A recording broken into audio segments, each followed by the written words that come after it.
The biggest threat to the Allied command in Western Europe did not come from a German tank, a V-2 rocket, or a secret weapon hidden in the forests of the Ardennes. It came from a folding table, a cluster of microphones, and a very self-confident British field marshal, and it lasted less than half an hour.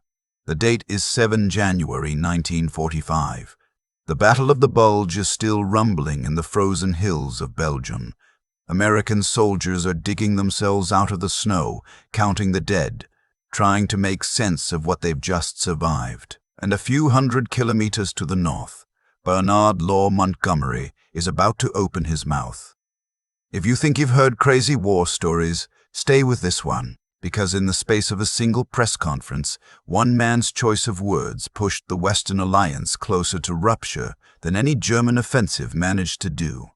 To understand why that matters, you have to step back a month. Early December 1944, the Allies believe, honestly, that the war in Europe is entering its final phase. Paris has fallen, Brussels has been liberated, the German army is limping back toward the Rhine. Eisenhower's staff are talking about Christmas at home, or at least in Paris. On paper, the alliance has never looked stronger. In reality, it's tired, prickly, and quietly resentful. The British Empire is bleeding from 6 years of total war. Its cities have been bombed, its merchant fleet savaged, its manpower stretched until 15-year-olds and 50-year-olds and manning anti-aircraft guns. Britain's contribution is still enormous, but as 1944 turns to 1945, the numbers are no longer on London's side. In Northwest Europe, there are roughly twice as many American ground troops as British and Commonwealth. The tanks, the trucks, the gasoline, the mountains of ammunition, more and more of it is stamped U.S. Army. And that shift has a psychological weight. For centuries, Britain has been the senior partner in almost any coalition it joined. Now, suddenly, it is the junior. You can feel that tension in the personalities of the men running the war. Dwight D. Eisenhower, the American Supreme Commander, is part general, part diplomat, part marriage counselor. His job is less about moving divisions on a map, more about keeping the British and American high commands from throttling each other. He's pleasant in public, but underneath is steel. When one British officer complains about American methods, Eisenhower snaps, "I'll write to your Prime Minister and ask him to send someone who can cooperate." That's the energy he's operating with. On the American side beneath him, you have Omar Bradley, quiet, methodical, the soldier's general, commanding 12th Army Group, by far the largest American formation in Europe, and George Patton, brilliant, foul-mouthed, aggressive, convinced that if they'd just turn him loose, he'd be in Berlin by Easter. On the British side, there is Bernard Montgomery, Monty. A small man physically, he walks like a coiled spring, black beret, battle dress immaculate, ribbons neat, eyes sharp as razor blades. He beat Rommel at El Alamein. He turned around a British army that had got used to losing and made it believe it could win. He's also, how shall we put this delicately, not shy about saying how good he is. Montgomery divides opinion like almost no other Allied general. To his troops, especially the British infantry who'd only ever known retreat and disaster in 1940-42, he's a savior. To a lot of Americans, particularly Patton, he's a cautious plotter who steals credit and gives nothing back. And underneath their personal rivalries is a very real argument about how to fight the war. Montgomery wants a single massive blow, a concentrated thrust in the north under his command, straight for the Ruhr and then Berlin. Eisenhower believes in the so-called broad front, pushing forward everywhere, keeping German forces pinned all along the line. By autumn 1944, Ike has chosen the broad front. He's also just watched Montgomery sell an overambitious plan, Operation Market Garden, to the British public as a 90% success, even though it left thousands of paratroopers dead or captured at Arnhem. So by December, you've got this volatile mixture, Britain anxious about its place, America increasingly aware it's carrying most of the load, Montgomery smarting from recent criticism, Patton itching to prove he's better than every British general combined. Bradley quietly holding the largest chunk of the front, and Eisenhower juggling egos like live grenades. Then the Germans light the fuse. On 16 December 1944, in dense fog and driving snow, Hitler throws almost everything he has left in the West at a quiet, lightly held sector of the American line in the Ardennes. Most people know this as the Battle of the Bulge, but that bland term hides how apocalyptic it felt on the ground. One moment, American units are sending men on leave, huddling around stoves, grumbling about the cold. The next, the horizon is full of muzzle flashes. Nebelwerfer's German rocket launchers howl overhead. Panthers and Tigers loom out of the mist. The Germans smash through green American divisions, blow past clerks and cooks and MPs dragged into last-ditch roadblocks. Communications collapse, ditch roadblocks. Communications collapse. The front doesn't bend, it disintegrates in places. Within days, a huge wedge of German armor has punched west toward the River Meuse, creating that famous bulge on the map. In the middle of that chaos, American corps and divisions are doing incredible things, holding crossroads to the last man, refusing to surrender, improvising defenses while snow pours down and gasoline runs out. But from the perspective of higher command, the situation is, frankly, terrifying. Eisenhower faces a nightmare. His trusted subordinate on that sector, Omar Bradley, has his headquarters cut off from two of his most important field armies, 1st and 9th, by the very German thrust running between them. Radio nets are blown, roads clogged, staff work nearly impossible. Ike has to answer a simple question with terrifying implications. Who is actually in charge of stopping this? On 20th December at Verdun, he calls in his senior commanders. The atmosphere in the old fortress city is grim.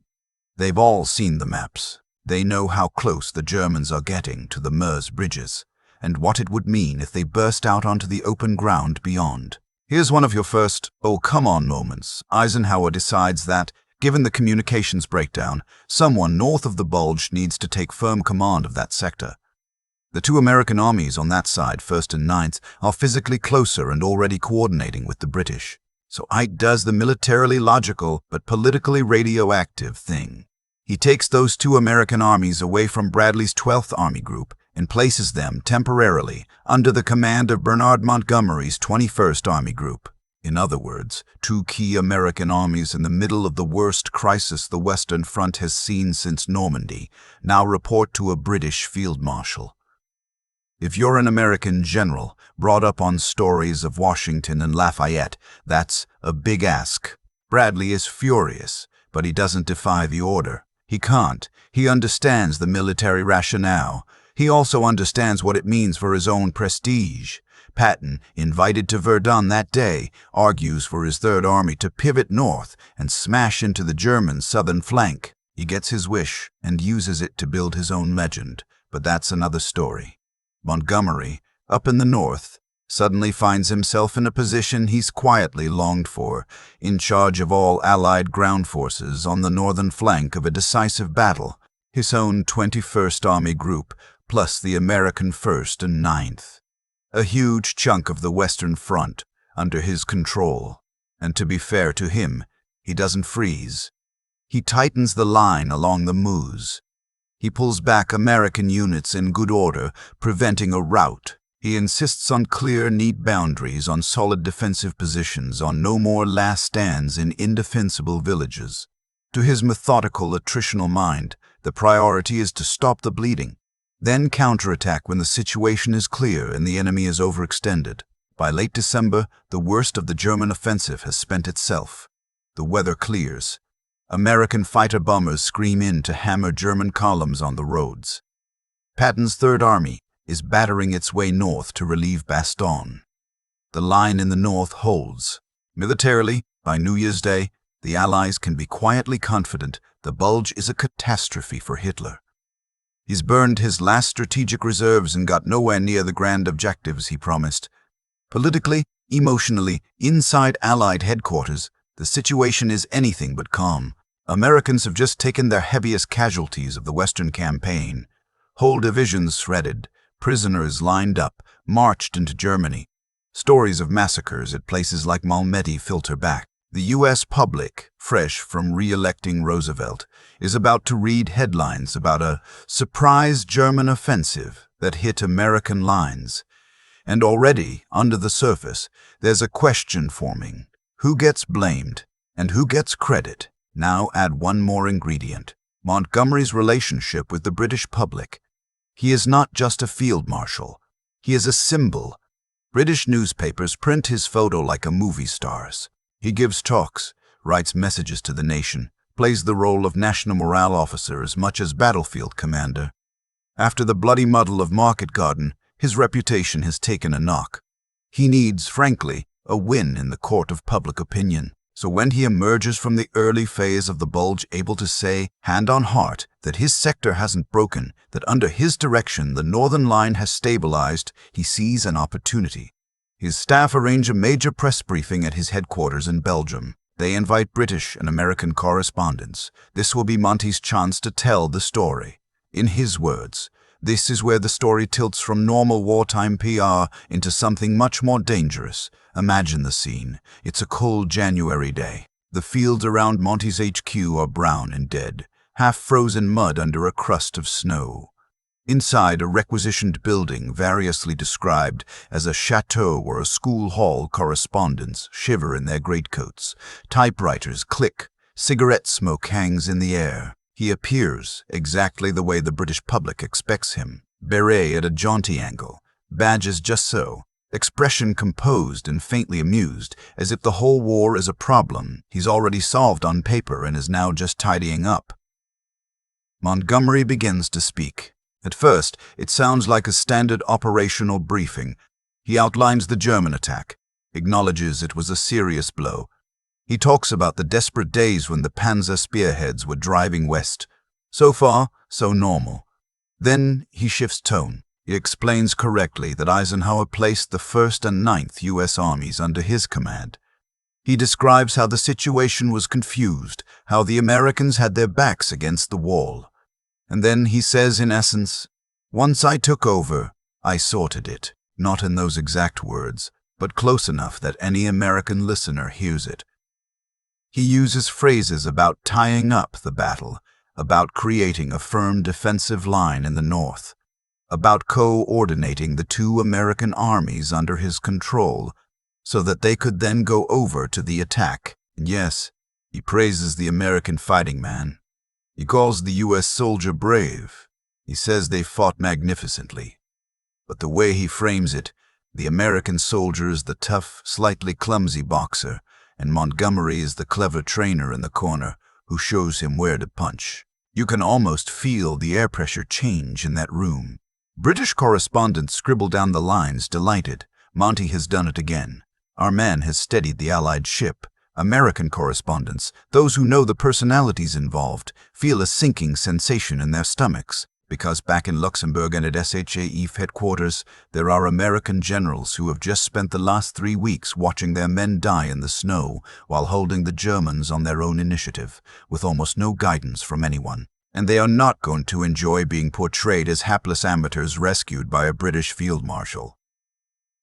If you want a single oh no moment from this entire fiasco, it's this: Montgomery doesn't ad-lib. He's not riffing. His comments are prepared. He has time to think about how this will sound, and he still says it. Now, in fairness, British censors cut some of the sharper edges before it goes to press at home, but reporters send full transcripts back to their bureaus. In an age before social media, this is as viral as it gets. Within a day, Montgomery's version of the Bulge Americans in disarray, Monty takes charge. Situation saved begins to seep into newspapers, briefings, private conversations. Somewhere in Luxembourg, Omar Bradley gets handed a transcript. Picture him. He's not a showman. No pearl-handled pistols, no swagger stick, just wire-rimmed glasses, thinning hair, the face of a tired Midwestern schoolteacher who somehow found himself in charge of over 1 million men. He reads the words. For weeks, Bradley has swallowed the humiliation of watching 2 of his armies transferred to a British commander. He accepted it because it made military sense. He's watched his officers bleed to stabilize the line, his staff work around the clock to re-establish communications, his divisions improvise counter-punches in conditions most armies would simply have broken under. Now he is reading that, according to Monty, he essentially lost control and had to be rescued. There are moments memoirs don't fully capture. Bradley later describes himself as deeply offended. That's polite. In private, the language was almost certainly stronger. Within roughly 24 hours, he has done something that should make you sit up a little straighter. He drafts a letter offering his resignation. The commander of the largest American army group in history, in the middle of the last major battle on the Western Front, is ready to walk. You can almost hear the pen scratching across the paper, the quiet scrape of a chair, the muffled curse under his breath. He doesn't send it. Cooler heads, perhaps his own after a night's sleep, prevail. But the very fact that it gets written tells you how deeply this cuts. Bradley isn't alone. Over at SHAEF at Eisenhower's headquarters, Monty's words go off like a depth charge.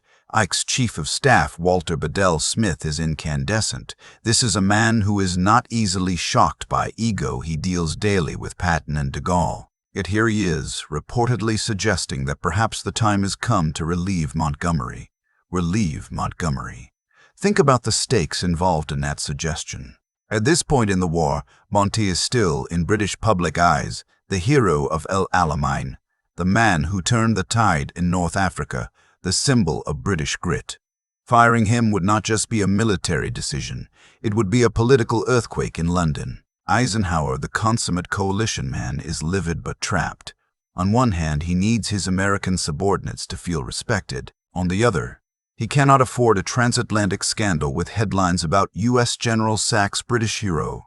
In private, he dictates a cable to Montgomery demanding an explanation, and he does something very Ike. He waits. He lets the first wave of fury pass before committing to any irreversible step. While the generals are grinding their teeth, there's another group of people watching this with an equally sharp eye: politicians. Because this press conference doesn't just bruise egos inside headquarters. It lands in Washington. American senators read reports that suggest a British field marshal has stood up in front of the world and claimed to have handled an American battle. Newspaper editors smell the story. Families who have just lost sons in the Ardennes read Monty's carefully polished version of events and feel, what? Gratitude? No, something closer to insult. You don't have to imagine the phone calls arriving in London. Churchill later alludes to the most serious misunderstandings that suddenly erupt over the handling of the Bulge. That's the polite term. Behind closed doors, British diplomats are getting an earful. And so, within 48 hours of that press conference, the crisis is no longer really about Germany. It's about whether the trust holding Britain and America together can survive a very public slap in the face. Here's where the story shifts from generals to a man who, in many ways, understands theater better than any of them: Winston Churchill. Churchill has a complicated relationship with Montgomery. He recognizes Monty's talent, admires his ability to inspire troops, but he also finds him, in Churchill's own word, tiresome. The Prime Minister has watched, more than once, as Montgomery turns a press briefing into a one-man show. Now he's told in blunt terms that Monty's latest performance has gravely offended the Americans, right at the moment Britain can least afford it. Britain is broke, literally. Gold reserves are gutted, shipping losses horrendous, industry stretched to snapping point. Once the war ends, the country will need American loans just to keep going. Churchill cannot, under any circumstances, let the impression settle in Washington that Britain is ungrateful, arrogant, or intent on hogging the limelight while American boys die in the snow. So he decides on a remedy that is pure Churchill, an act of political theater to counteract an act of military theater. He will go before the House of Commons and, in the most public way possible, set the record straight. Before we go there, it's worth pausing for a moment and asking a question we haven't touched yet. What on earth was Montgomery thinking? Because, in his own mind, he isn't the villain of this piece. Far from it. Monty genuinely believes that he acted decisively and correctly during the Bulge. He sees himself as the man who refused to panic, who insisted on a proper defensive line, who would not throw away lives in scattershot counterattacks. In his worldview, that's what a responsible commander does. He has also spent a career watching poor communication ruin battles. From the Somme to Gazala, he's seen messy staff work, fuzzy command chains, and vague plans lead to catastrophe. So he's obsessive about clarity. He writes memos, he issues bulletins, he explains himself. The press conference, in his mind, is part of that. A clear, linear narrative about what happened.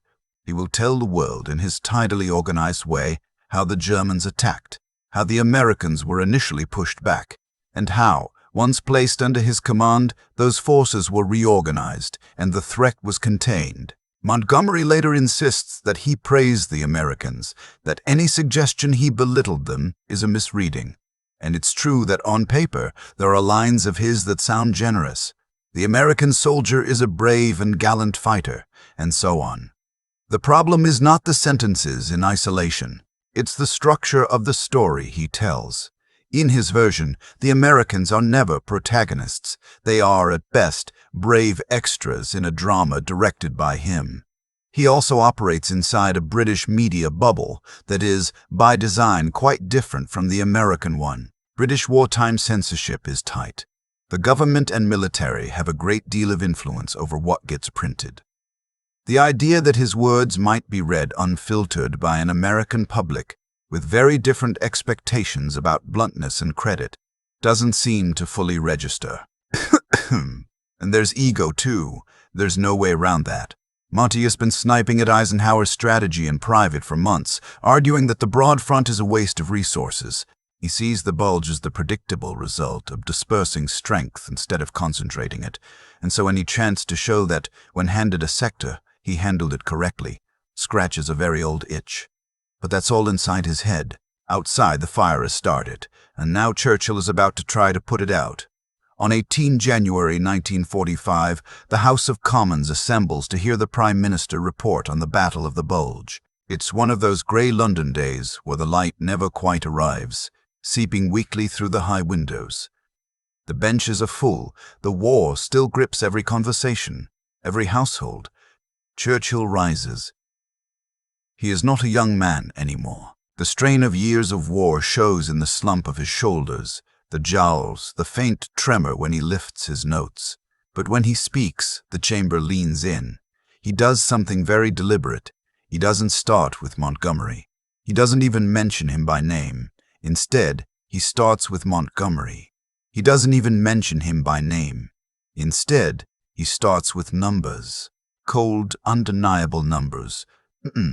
He tells the House, and through them the world, that in Northwest Europe there are 49 American divisions to Britain's 12. He lists the proportion of air forces, the ratio of shipping, the balance of artillery. He reminds everyone that, on the Western Front, the burden is, and has long been, predominantly American. Then he moves to the Ardennes itself.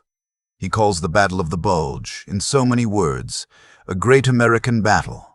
He describes the stand at Bastogne, the counterattacks under atrocious conditions, the stubborn defense along the shoulders of the salient. This is the key. A British Prime Minister, in the British Parliament, tells the British people, on record, that the glory for this episode belongs first and foremost to their American allies.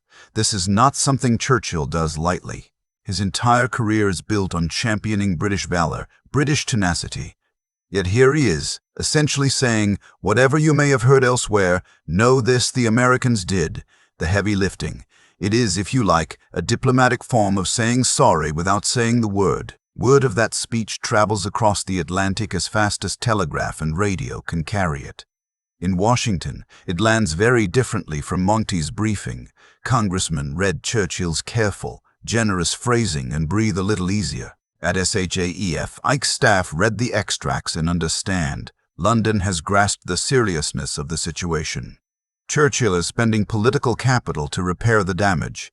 Inside British officialdom, the subtext is equally clear. You do not have to be a skilled reader of tea leaves to see that the Prime Minister has just publicly rebalanced the narrative. Without censuring Montgomery outright, he has placed him back inside a wider frame, one British commander among many, in an essentially American theater. If you're Montgomery, how does that feel? Here's the bitter irony. Even as Churchill is trying to rescue the alliance, Monty himself is still insisting, in letters and conversations, that he has been misrepresented. He bristles at the idea that he slighted the Americans. In later memoirs, he will claim that his words would twist it, that journalists took lines out of context, that people were looking for reasons to attack him. He never really understands, or perhaps never admits, the deeper problem that his hunger for neat narratives and personal credit made him tone deaf to the politics of coalition war. And it's worth stressing, nothing about Churchill's speech magically erases the resentment. Bradley never fully trusts Montgomery again. In his own post-war book, he delivers some of the coldest, driest character assassinations you'll ever read, accusing Monty of caution when boldness was called for, of vanity at the expense of unity. Patton, already predisposed to despise the British Field Marshal, uses the episode to fuel a lifelong contempt. In his diaries, he calls Montgomery a pompous little bastard and worse. That's Patton. Never one to use one swear word when six would do. Eisenhower, who had been remarkably patient with Monty's quirks up to this point, is done. He doesn't sack him, that would be too destructive this late in the war, but the warmth is gone. When, in March 1945, Montgomery once again presses for his beloved single-thrust strategy across the North German plain, Ike brushes him off. The broad front remains. From a purely military perspective, you can argue for or against that decision. From a political perspective, it's not really a debate anymore. After the Bulge and after that press conference, no American leader is going to hand Bernard Montgomery the keys to the whole Western Front. And that's maybe the most far-reaching consequence of those 20-odd minutes at a folding table in Belgium. Because you can play a grim little game of what if here. What if Montgomery had been politically deft enough to share credit generously, to cast the Battle of the Bulge as a joint triumph from the start? If the same stabilizing actions in the North had been accompanied by humility instead of self-congratulation? Eisenhower might have felt differently about trusting him with a major, concentrated thrust into northern Germany. Would that have shortened the war, delivered Berlin to the Western Allies rather than the Soviets? Dramatically altered the post-war map? Maybe not. Maybe the Soviet juggernaut would still have battered its way into the German capital first. History is not a choose-your-own adventure where one sentence automatically changes everything. But it's not absurd to say that the possibility died the moment Monty's press conference poisoned the well. There's a deeper, more uncomfortable lesson here too. The Battle of the Bulge was fought, overwhelmingly, by American soldiers. Over 600,000 U.S. troops were involved. Nearly 20,000 were killed, tens of thousands wounded or captured. British forces played a vital supporting role, especially in containing any breakout across the Meuse, but the line in those forests and hills was held mostly by men from Iowa, Texas, New York, and 100 other American places. And yet, by early 1945, even as the Allies were still counting the bodies, the struggle over who owned the victory had begun. Montgomery tried, clumsily, to write himself a starring role. Churchill then had to step in and, theatrically, hand that role back to the Americans. After the war, the argument continued. British historians emphasized Monty's coolness, his role in preventing panic, his disciplined command of the northern sector. American historians highlighted the stubborn stand of units like the 101st Airborne at Bastogne, the 99th and 2nd Divisions along the Elsenborn Ridge, the improvised roadblocks and counterattacks by lower-level commanders who had never heard of Monty's tidying up. You can still find, in certain corners of the internet and on the shelves of certain military history buffs, heated debates about who really saved the Bulge. And behind that is a very human instinct, the desire for recognition, especially when the cost has been so high.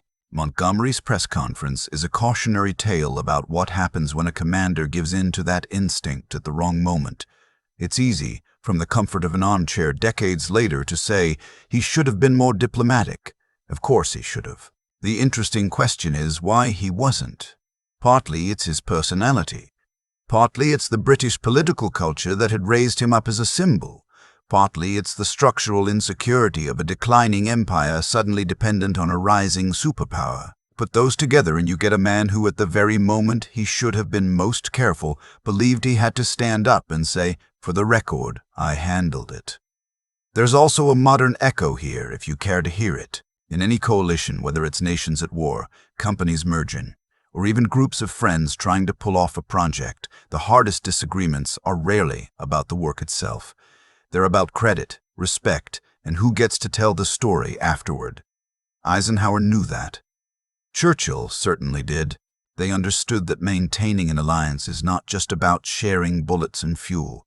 It's about sharing glory and blame in ways that feel, if not perfectly fair, then at least bearable. When that balance tips, when one partner feels patronized, or one leader hogs the limelight, the damage can be spectacularly out of proportion to the original offense. In January 1945, the stakes of that balance were not hurt feelings in a boardroom. They were the speed at which Nazi Germany would be crushed, the shape of post-war Europe, and the trust between two nations that would soon face a new rival in the East. Montgomery's press conference didn't destroy the Allied command. The war went on. The alliance held. German resistance collapsed.